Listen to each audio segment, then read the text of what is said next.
तर मित्रांनो, आजच्या व्हिडिओची पण सुरुवात बोटमधूनच झालेली होती. तर नमस्कार मित्रांनो, मी अभिजित आणि पुन्हा एकदा नवीन व्हिडिओमध्ये आपल्या सगळ्यांचं सहर्ष स्वागत आहे.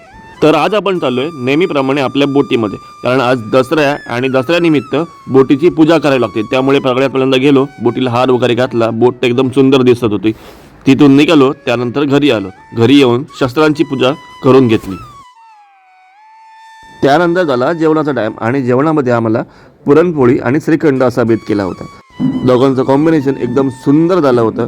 बाजूला ईशान बसला होता आणि ईशानला पण पुरणपोळी खूप आवडते. त्यानंतर मी आलो बंदरावरती आणि माझ्यासमोर जी बोट आहे ही कोणाची आहे ही कमेंट करून मला नक्की सांगा. बाजूला बघितलं तर सफर कोकणची यूट्यूब चॅनलचे मालक चेतन खडपकर हे मात्र फिशिंग करत होते. 2 मिनिटं बघितलं तर त्यांना कोकरी नावाचे मासे खूपच मिळाले होते. तर मित्रांनो, तुम्हाला जर असेच पारंपरिक मच्छीमारीचे व्हिडिओ बघायचे असतील तर माझ्या चॅनलला नक्की सबस्क्राईब करा.